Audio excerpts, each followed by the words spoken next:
నమస్కారం. దూరదర్శన్ వార్తలకు స్వాగతం. నేను లహరి. వార్తల్లో ముందుగా ముఖ్యాంశాలు.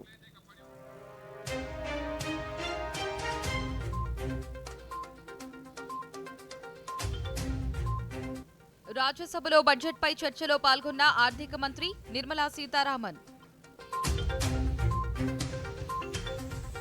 శాసనసభ బడ్జెట్ సమావేశాలలో గవర్నర్ ప్రసంగంపై ధన్యవాద తీర్మానంపై చర్చ. ఈ నెల 14, 15 తేదీలలో పాకల బీచ్ ఫెస్టివల్ కు విస్తృత ఏర్పాట్లు. ప్రధాని మన్ కీ బాత్ కార్యక్రమం ఈ నెల 22వ తేదీ ఆదివారం ఉదయం 11 గంటలకు. ఇక వార్తల్లోని వివరాలను చూద్దాం. రాజ్యసభలో బడ్జెట్పై చర్చ సందర్భంగా కేంద్ర ఆర్థిక శాఖ మంత్రి నిర్మలా సీతారామన్ మాట్లాడుతూ రానున్న 5 ఏళ్లలో 1,00,000 మంది అనుబంధ ఆరోగ్య నిపుణులను తయారు చేయడమే లక్ష్యంగా పెట్టుకున్నామన్నారు. ఈ పథకం కింద ఈ ఏడాదికి 1,000 కోట్ల నిధులు కేటాయించినట్లు కేంద్ర మంత్రి పేర్కొన్నారు. దీనివల్ల ఆరోగ్య రంగంలో ఉపాధి అవకాశాలు మెరుగుపడడంతో పాటు వైద్య సేవలు కూడా మెరుగుపడతాయన్నారు. అలాగే దేశంలో మెడికల్ టూరిజానికి ప్రోత్సాహం లభిస్తుందన్నారు. ఇప్పటికే పలు ఆసుపత్రులు నాణ్యమైన వైద్య సేవలు అందిస్తున్నాయని వీటిని మరింత అభివృద్ధి చేస్తామన్నారు. కాగా కేంద్ర ప్రభుత్వ పథకాలను ఆయా నియోజకవర్గాలలో సమర్థవంతంగా అమలయ్యేలా చూడాలని కేంద్ర మంత్రి ఈ సందర్భంగా సభ్యులను కోరారు. But now we want that to be very well established with good quality and standard at all levels. In this, I wish to emphasize that this is the Council of States.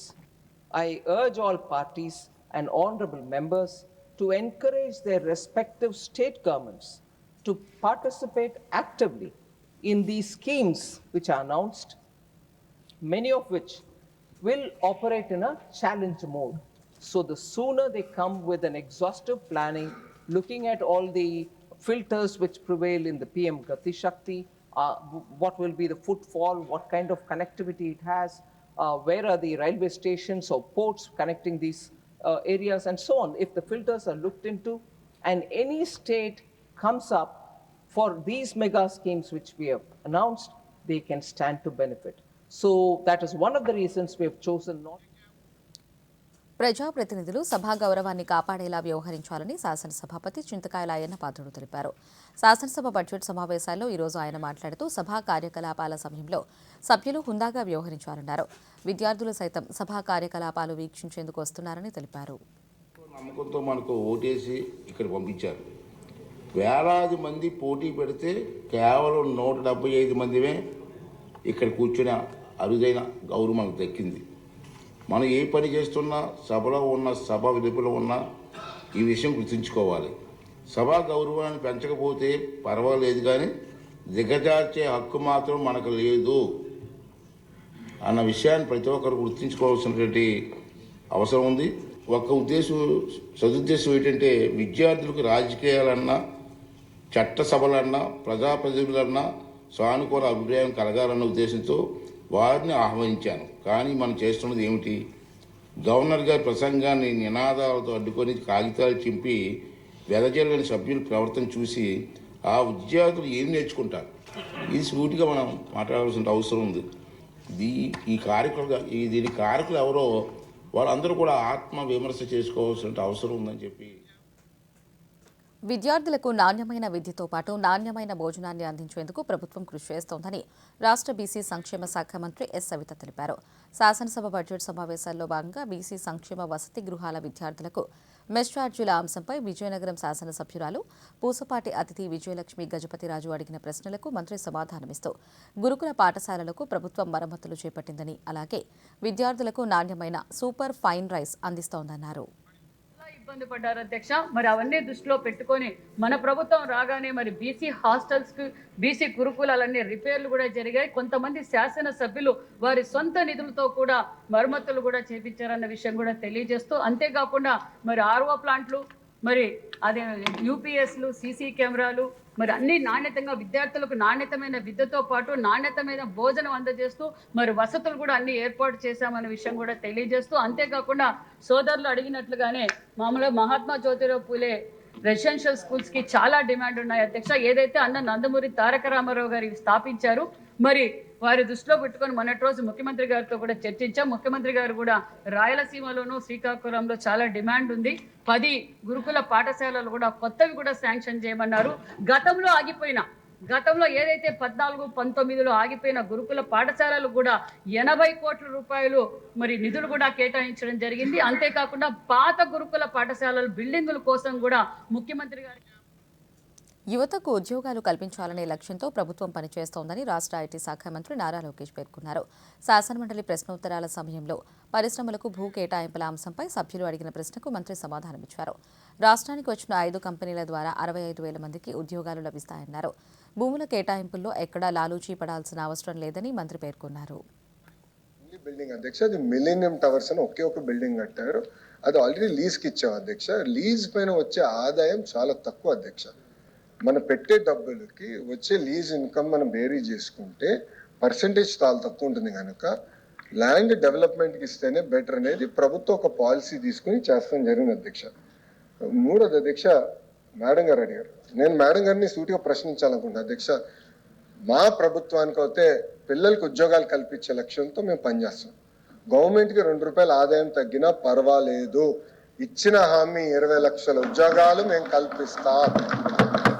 That is our policy. లేదు మీకు ఆదాయం ఎక్కువ కావాలని policy మీకుంటే అది మీ భారత పత్రికా సమాచార కార్యాలయం PIB నిర్వహించిన ప్రత్యేక మీడియా అవుట్రీచ్ కార్యక్రమంలో భాగంగా ఉత్తరాఖండ్లోని డెహ్రాడూన్ నుండి జర్నలిస్టుల ప్రతినిధి బృందం భారతదేశ సముద్ర భద్రత నావికాదళం కార్యాచరణ సంసిద్ధతను ప్రత్యక్షంగా తెలుసుకోవడానికి తూర్పు నావికాదళాన్ని సందర్శించింది. నావికాదళం ఆధునిక సామర్థ్యాలు, వ్యూహాత్మక పాత్ర, స్వదేశీ రక్షణ ఉత్పత్తిలో సాధిస్తున్న స్థిరమైన పురోగతికి చెందిన అంశాలపై మీడియా ద్వారా ప్రజలకు అవగాహన పెంచడమే లక్ష్యంగా ఈ సందర్శన ప్రారంభించారు. ఈ బృందం INS ఉదయగిరిని సందర్శించింది. Commanding officer captain Vikas Sood ఈ నౌక కార్యాచరణ పాత్ర, నావికా కార్యకలాపాల అంశాలు, ఫ్రంట్ లైన్ యుద్ధ నౌకల పనితీరును ఈ బృందానికి వివరించారు. అలాగే principal warfare officer lieutenant commander Amrish Yadav మాట్లాడుతూ స్వదేశీ నౌకా నిర్మాణ సామర్థ్యానికి INS ఉదయగిరి బలమైన నిదర్శనంగా నిలుస్తుందని, రక్షణ రంగంలో ఆత్మనిర్భర్ భారత్ దార్శనికతకు బలోపేతం చేస్తుందని తెలిపారు. కాగా భారత నావికాదళం నిర్వహిస్తున్న వృత్తి నైపుణ్యం, అధునాతన సాంకేతికత అంశాలను ఈ బృందం ప్రశంసించింది.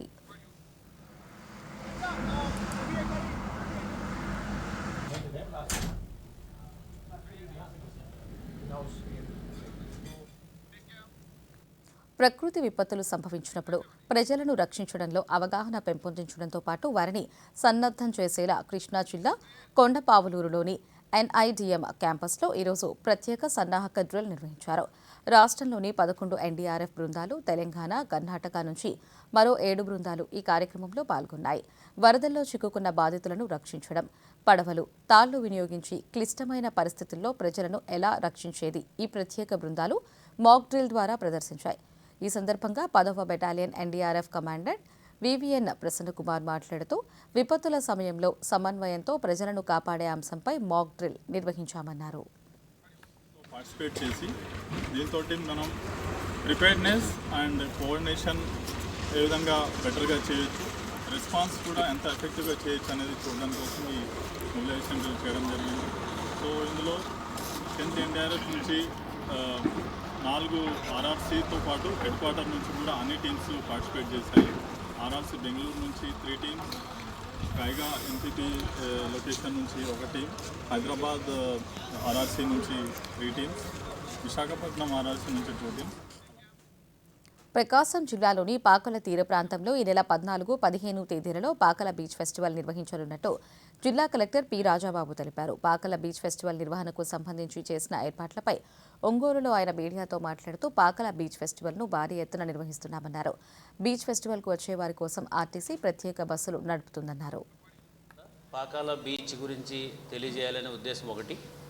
రెండోది ఏంటంటే ప్రకాశం జిల్లాలోనూ కూడా ఒక మంచి బీచ్ ఉందని చెప్పడం 2. మూడోది ఏంటంటే ఈ బీచ్ యొక్క అందాన్ని ఎప్పుడైతే జనాలు వచ్చి అక్కడికి వస్తారో ఆటోమేటిక్గా అది ఒక టూరిస్ట్ డెస్టినేషన్ కింద మారటం అనేది జరుగుతుంది. సో మనకి చాలా ఇండస్ట్రీస్ వస్తున్నాయి. మనకి అక్కడ దగ్గరలో రామాయపట్నం పోర్ట్ ఉంది, తర్వాత BPCL ఉంది, ఇండోసోల్ ఉన్నాయి. అదేవిధంగా ఇండస్ట్రియల్ హబ్ కింద మన ప్రకాశం జిల్లా మారిపోతుంది. కానీ రిక్రియేషన్కి సంబంధించి ఒక ప్లేస్ అనేది లేదు కాబట్టి పాకాల బీచ్ రాష్ట్ర శాసనసభ బడ్జెట్ సమావేశాల సందర్భంగా గుంటూరు జిల్లా తాడేపల్లిలోని వైఎస్ఆర్సీపీ కేంద్ర కార్యాలయంలో పార్టీకి చెందిన శాసనసభ్యులు శాసనమండలి సభ్యులతో మాజీ ముఖ్యమంత్రి పార్టీ అధ్యక్షులు వైఎస్ జగన్మోహన్ రెడ్డి సమావేశమయ్యారు. సభలో అనుసరించాల్సిన వ్యూహంపై సభ్యులకు దిశానిర్దేశం చేశారు.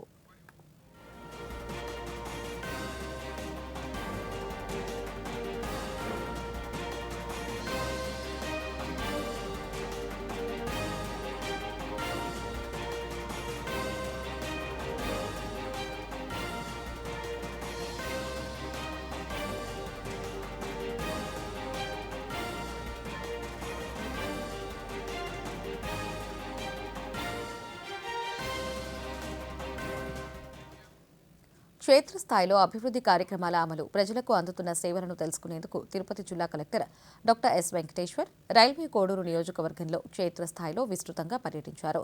పర్యటనలో భాగంగా కడప, రేణుగుంట జాతీయ రహదారి పరిధిలోని కుక్కలదొడ్డి, ఉప్పరపల్లి ప్రాంతాల్లో రోడ్డు విస్తరణ పనులను కలెక్టర్ పరిశీలించారు.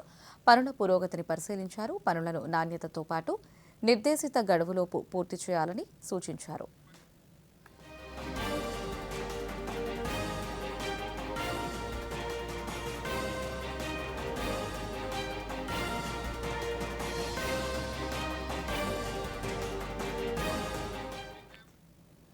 పల్నాడు జిల్లా కోటప్పకొండపై వెలిసిన శ్రీ త్రికోటేశ్వర స్వామివారి దేవస్థానంలో ఈ నెల 15వ తేదీ మహాశివరాత్రికి అన్ని ఏర్పాట్లు చేస్తున్నట్లు జిల్లా కలెక్టర్ కృతికా శుక్లా తెలిపారు. రాష్ట్ర ప్రభుత్వం తరపున విద్యుత్ శాఖ మంత్రి గొట్టిపాటి రవికుమార్ స్వామివారికి పట్టు వస్త్రాలు సమర్పిస్తారన్నారు. ఈసారి భక్తులకు ఆన్లైన్లో కూడా టికెట్లు అందుబాటులో ఉంచినట్లు తెలిపారు.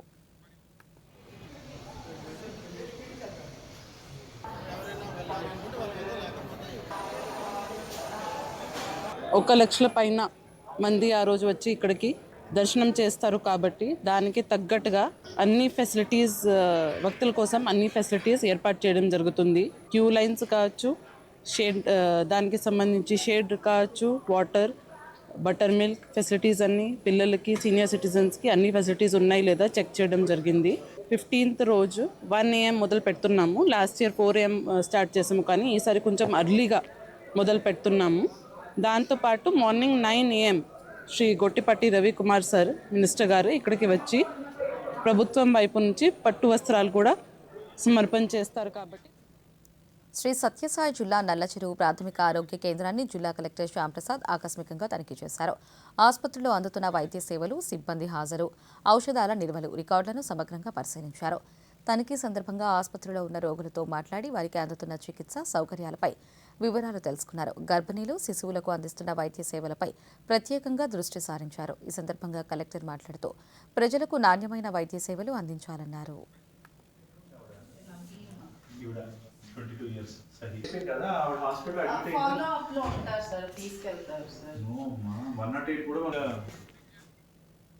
బంజారా జాతిని చీకటి నుంచి వెలుగులోకి నడిపించిన మహోన్నత శక్తి, విప్లవ చైతన్యమూర్తి సంత్ సేవాలాల్ మహారాజ్. అనంతపురం జిల్లా గుత్తి సమీపంలోని ఆయన జన్మస్థలమైన రామ్జీ నాయక్ తండాలో 287వ జయంతి ఉత్సవాలకు రంగం సిద్ధమైంది.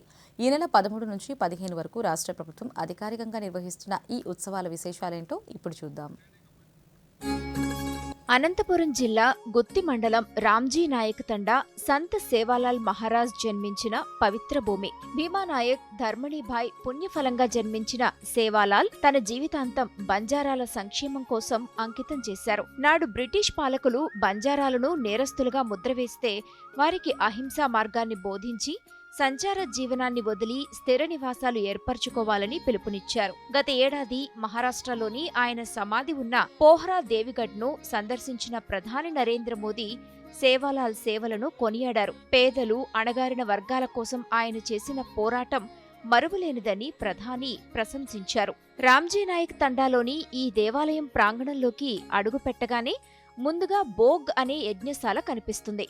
ఆలయ ముఖద్వారం వద్ద గుర్రంపై స్వారీ చేస్తున్న సేవాలాల్ మహారాజ్ విగ్రహం భక్తులకు స్వాగతం పలుకుతుంది.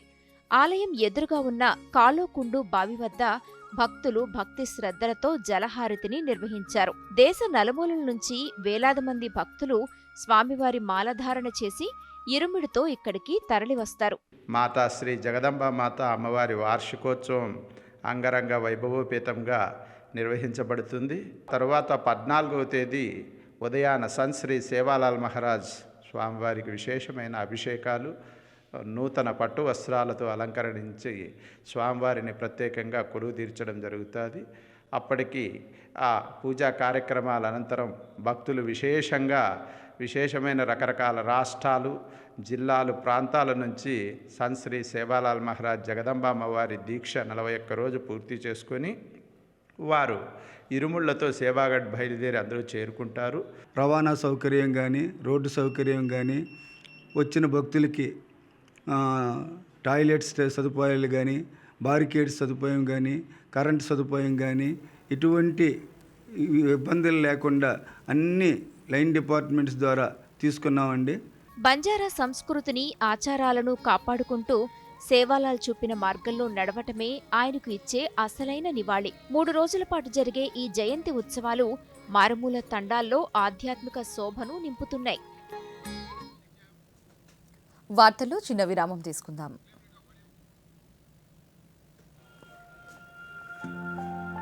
ఇది చూపించండి. పోయింది నీ ప్రైజ్ మనీ.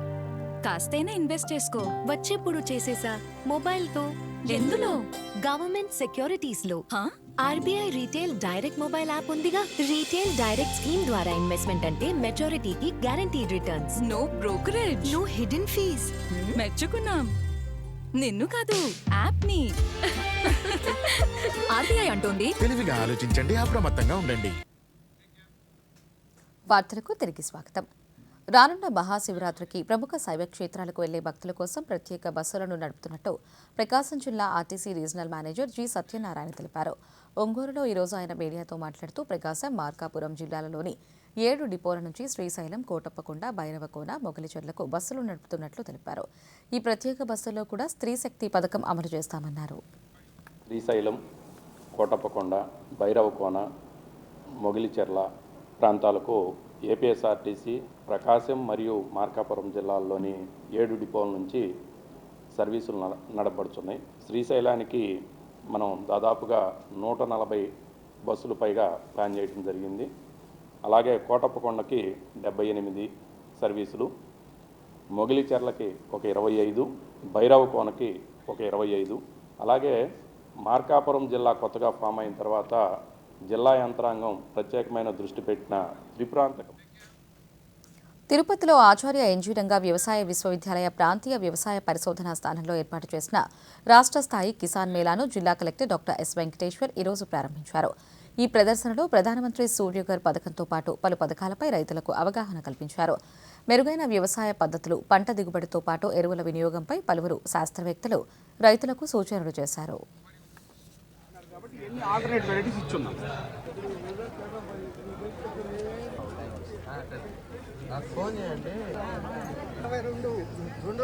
నా ఆలోచన వచ్చాను, ఇది వచ్చి ఇప్పుడు నా ఆలోచన.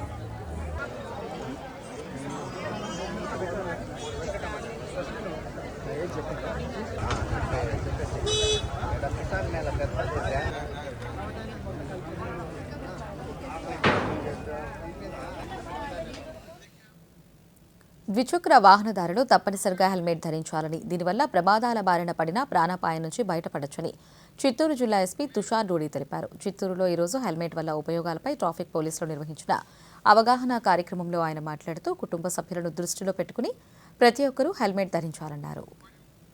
ఈరోజు మన రోడ్ యాక్సిడెంట్ రిలేటెడ్ ఇనిషియేటివ్ కింద చిత్తూరు జిల్లా పోలీస్ తరఫున ఆటో వాళ్ళతో గత వారం నుండి కొన్ని మీటింగ్స్ పెట్టించాము. ఈరోజు ఆటోస్కి కొంచెం అవేర్నెస్ పోస్టర్స్ పెట్టుకొని ఇన్నోగ్రేట్ చేస్తున్నాము. 2 వీలర్స్ వల్ల ఎక్కువ ఫేటల్, నాన్ ఫేటల్ యాక్సిడెంట్ జరుగుతున్నాయి. కొంచెం ట్రాఫిక్ రూల్స్ పాటించుకోవాలి, హెల్మెట్ ఖచ్చితంగా వేసుకోవాలి. కానీ ఇది మీరు చూస్తే ఓన్లీ పోలీసింగ్ సబ్జెక్ట్ లేదు, కొంచెం మన తరఫు నుండి ఎంత మేము చలానా కట్టినా ఎన్ఫోర్స్మెంట్ చేసినా అవేర్నెస్ తీసుకువచ్చేసేసి పిల్లలతో మాట్లాడుకొని స్కూల్ కాలేజెస్లో కూడా మాట్లాడుతున్నాము, పేరెంట్స్తో కూడా మాట్లాడుతున్నాము. ఒక యాక్సిడెంట్ జరిగినప్పుడు ఒక కుటుంబంకి ఎంత నష్టం జరుగుతుంది, సో అవి అంతా చూసుకొని అది ఎన్ఫోర్స్మెంట్ కాకుండా కొంచెం అవేర్నెస్తో ఆ పెట్రోల్ బంప్స్తో మాట్లాడు. ఆంధ్రప్రదేశ్ శాసనసభ బడ్జెట్ సమావేశాలను సుమారు 150 మంది విద్యార్థులు ప్రత్యక్షంగా వీక్షించారు. సభ జరిగే తీరును, ప్రజాప్రతినిధుల చర్చలను విద్యార్థులు ఎంతో ఆసక్తిగా గమనించారు. సభా విరామ సమయంలో శాసనసభాపతి చింతకాయల అయ్యన్నపాత్రుడు, ఉపసభాపతి రఘురామకృష్ణరాజు విద్యార్థులను కలిసి మాట్లాడారు. విద్యార్థులతో కలిసి వారిరువురు గ్రూప్ ఫోటోలు దిగారు. శాసనసభ కార్యకలాపాలను ప్రత్యేకంగా చూడడం ఎంతో ప్రేరణను ఇచ్చిందని విద్యార్థులు ఈ సందర్భంగా తెలిపారు.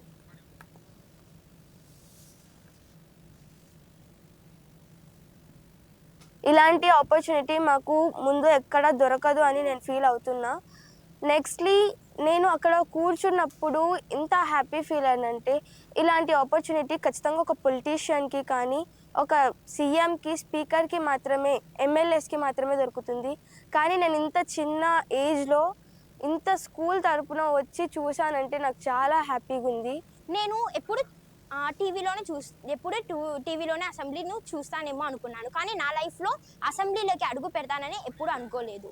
కానీ నేను ఇప్పుడు అసెంబ్లీలోకి వచ్చిన తర్వాత ప్రజల భద్రతకు, మెరుగైన సౌకర్యాల కల్పనకు ప్రధానమంత్రి గతిశక్తి యోజన అండగా నిలుస్తోంది. ఈ పథకం ద్వారా రైల్వే శాఖ పలు రోడ్ ఓవర్, రోడ్ అండర్ బ్రిడ్జ్లను నిర్మిస్తోంది. ఇందులో భాగంగా ఒంగోలు నగరంలోని 207 లెవెల్ క్రాసింగ్ వద్ద చేపట్టిన 2 అండర్ బ్రిడ్జ్ నిర్మాణ పనులు శరవేగంగా సాగుతున్నాయి. 23 కోట్ల రూపాయల వ్యయంతో చేపట్టిన ఈ ఆర్యూబీ నిర్మాణంలో కీలకమైన ప్రీ కాస్ట్ సిగ్మెంట్ల అమరిక పనులు ప్రారంభమయ్యాయి. ఈ పనుల పురోగతిపై ప్రధానమంత్రి Gatishakti Yojana Vijayawada division deputy CE PV Ramanarao దూరదర్శన్తో మాట్లాడుతూ, ఈ బ్రిడ్జు నిర్మాణం వల్ల ఆ ప్రాంత ప్రజలకు ఎంతో ఉపయోగకరంగా ఉంటుందన్నారు. ఇక్కడ ఒక లెవెల్ క్రాసింగ్ 207 అనే లెవెల్ క్రాసింగ్ దాని ఎలిమినేషన్ కార్యక్రమంలో ఇక్కడ రోడ్ అండర్ బ్రిడ్జ్ నిర్మాణం జరుగుతోంది. దీనిలో 44 precast box segments, twin box segments అంటాము, 2 ఖానాలు ఉంటాయన్నమాట. ఒకవైపు నుంచి ఒకరు పోయేటట్టు వేరే ఇంకో డైరెక్షన్లో నుంచి వచ్చేవాళ్ళు వేరే ఖానాల నుంచి వస్తారు. 2 వైపులా ఇక్కడ బాగా బిల్టప్ ఏరియా ఉండడం మూలాన ఒరిజినల్గా ఆర్ఓబి ప్రతిపాదన ఉండింది.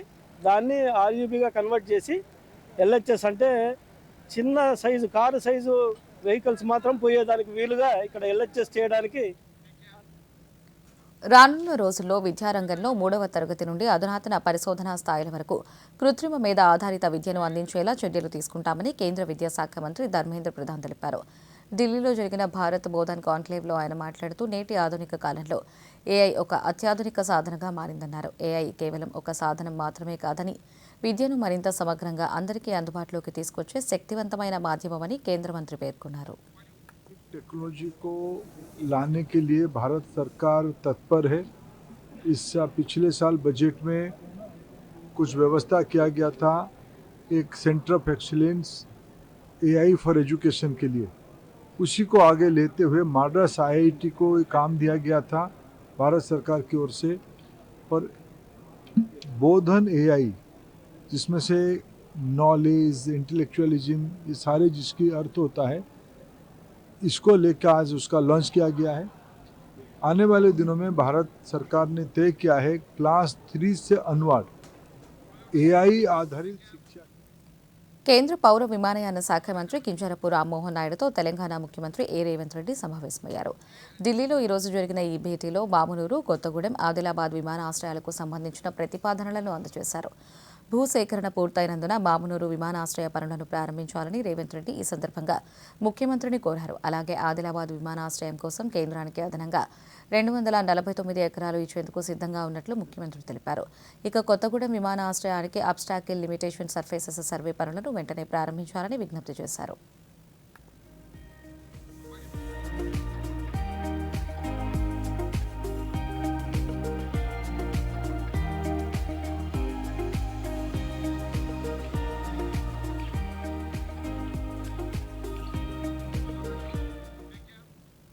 ప్రధానమంత్రి నరేంద్ర మోదీ ఆహ్వానం మేరకు బ్రెజిల్ అధ్యక్షుడు Luiz Inacio Lula da Silva ఈ నెల 18 నుంచి 22 వరకు భారత్లో పర్యటించనున్నట్లు విదేశాంగ మంత్రిత్వ శాఖ అధికార ప్రతినిధి రణధీర్ జైస్వాల్ తెలిపారు. ఢిల్లీలో ఈ రోజు ఆయన మీడియాతో మాట్లాడుతూ ఈ నెల 19 నుండి 20 వరకు ఢిల్లీలో జరగనున్న ఇండియా AI ఇంపాక్ట్ సమ్మిట్లో బ్రెజిల్ అధ్యక్షుడు లూలా పాల్గొంటారని తెలిపారు. అలాగే ఈ నెల 21 ప్రధానితో కలిసి ఆయన భారత్ బ్రెజిల్ మధ్య ద్వైపాక్షిక చర్చలు జరపనున్నట్టు రణధీర్ జైస్వాల్ పేర్కొన్నారు. ఈ పర్యటనలో బ్రెజిల్ అధ్యక్షుడు భారత రాష్ట్రపతి, ఉపరాష్ట్రపతితో సహా పలువురు ప్రముఖులతో భేటీ కానున్నట్లు తెలిపారు. అలాగే ఫ్రాన్స్ అధ్యక్షుడు ఇమాన్యుయల్ మాక్రాన్ కూడా సమావేశానికి హాజరు కానున్నట్లు తెలిపారు. Second AI summit, which is to be held from 19th to 20th February here in Delhi. The main day of the Brazilian state visit, bilateral talks, will be on 21st February. President Lula will be hosted by our President, Honorable President, on 21st, and there will be several other dignitaries who will be calling on him, including Honorable Vice President of India. President Lula will be accompanied by several ministers and a business delegation. Kashmir దేశంలో cricket బ్యాట్ల తయారీకి అతిపెద్ద కేంద్రంగా గుర్తింపు పొందింది. ప్రస్తుతం జరుగుతున్న T20 world cup సందర్భంగా Kashmir willow బ్యాట్లకు ఇప్పుడు దేశ విదేశాలలో విపరీతమైన గిరాకీ పెరిగింది. కాశ్మీర్ కళాకారులు సుమారు 400కు పైగా ఫ్యాక్టరీలలో రాత్రింబవళ్లు శ్రమిస్తూ కాశ్మీర్ లోయలో పెరిగే విల్లో చెట్ల నుంచి అత్యంత నాణ్యమైన బ్యాట్లను తయారు చేస్తున్నారు. కాశ్మీర్ విల్లో బ్యాట్లు వాటి బరువు సమతుల్యతను, దృఢత్వానికి పెట్టింది పేరు. అందుకే కేవలం పర్యాటకులే కాకుండా ఇప్పుడు కొత్త క్రికెట్ ఆడుతున్న దేశాలు కూడా కాశ్మీర్ బ్యాట్లను కొనడానికి ఎంతో ఆసక్తి చూపుతున్నాయి. ఈ డిమాండ్ కారణంగా స్థానిక కళాకారులకు ఉపాధి లభించడమే కాకుండా కాశ్మీర్ లోయలో ఆర్థిక వ్యవస్థ కూడా పుంజుకుంటోంది.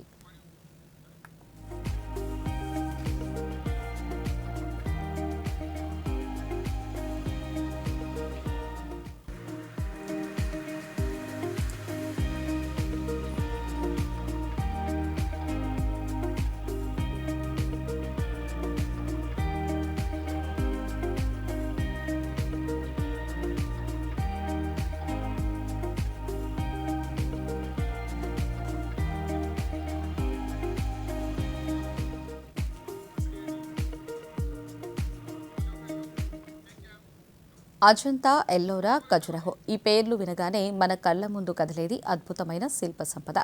అయితే ఆ ప్రాచీన శిల్పకళా వైభవాన్ని మన కళ్ల ముందుకు తెస్తున్నారు ప్రయాగ్రాజ్లోని చిన్నారులు. అది కూడా పర్యావరణానికి హాని చేయని కాగితపు గుజ్జుతో తయారు చేయడం విశేషం.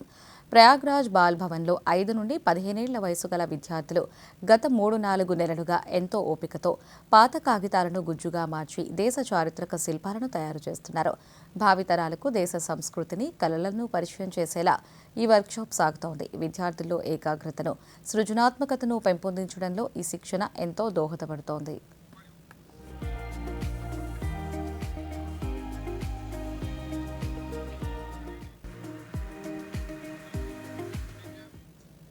జర్మనీలోని న్యూరెన్బర్గ్లో జరుగుతున్న బయోపాక్ 2026 అంతర్జాతీయ సేంద్రియ ప్రదర్శనలో Bharat country of the year గౌరవాన్ని దక్కించుకుంది. దాదాపు 14 ఏళ్ల తర్వాత భారత్ మళ్లీ ఈ స్థాయి గుర్తింపును పొందింది. ఈ ప్రదర్శనలో భారతీయ స్టాల్స్లో బాస్మతి బియ్యం, మసాలా దినుసులు, పప్పు ధాన్యాలు, జీడిపప్పు, పసుపు, మామిడి గుజ్జుతో పాటు సుగంధ ద్రవ్యాలు సహా పలు సేంద్రియ, సహజ ఉత్పత్తులను ప్రదర్శిస్తున్నారు. కాగా ఈ గుర్తింపుతో అంతర్జాతీయ మార్కెట్లో భారత్కు మరిన్ని అవకాశాలు లభించనున్నాయి.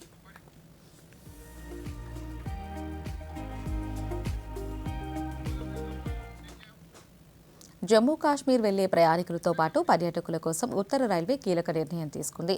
బూద్గామ్, బనిహాల్ మధ్య నడిచే విస్టోడోమ్ రైలు సర్వీసులను శ్రీ మాతా వైష్ణోదేవి కత్రా వరకు పొడిగించింది. ఈ సేవలు నిన్నటి నుంచి అందుబాటులోకి వచ్చాయి. ఈ రైలు కాశ్మీర్లోని బూద్గామ్ నుండి జమ్మూ రీజియన్లోని కత్రా వరకు నేరుగా ప్రయాణిస్తుంది.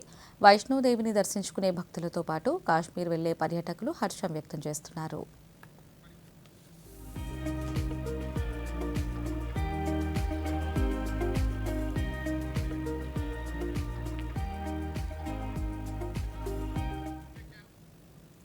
ప్రధానమంత్రి నరేంద్ర మోదీ తన మనసులోని భావాలను దేశ ప్రజలతో పంచుకునే మన్ కీ బాత్ కార్యక్రమం 131వ సంచిక ఈ నెల 22వ తేదీ ఆదివారం ఉదయం 11 గంటలకు ప్రసారమవుతుంది. ప్రజలు తమ అభిప్రాయాలను నమో యాప్ ద్వారా కానీ స్వర సందేశాలను 1800117800 నెంబర్కు ఈ నెల 20వ తేదీలోగా పంపవచ్చు. అలాగే www.mygov.in వెబ్సైట్ ద్వారా కానీ 1922 నెంబర్కు మిస్డ్ కాల్ ఇవ్వడం ద్వారా తిరిగి మన మొబైల్కు వచ్చే సంక్షిప్త సందేశంలోని లింక్ ద్వారా కూడా అభిప్రాయాలను తెలియజేయవచ్చు. ఆకాశవాణి సమన్వయంతో దూరదర్శన్ ఛానళ్లు మన్ కీ బాత్ కార్యక్రమాన్ని ప్రసారం చేస్తాయి. ఈ కార్యక్రమ తెలుగు అనువాదం వెనువెంటనే దూరదర్శన్ సప్తగిరిలో ప్రసారమవుతుంది.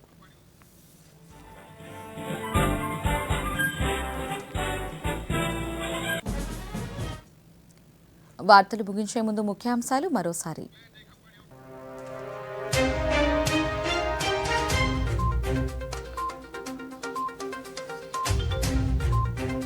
రాజ్యసభలో బడ్జెట్పై చర్చలో పాల్గొన్న ఆర్థిక మంత్రి నిర్మలా సీతారామన్.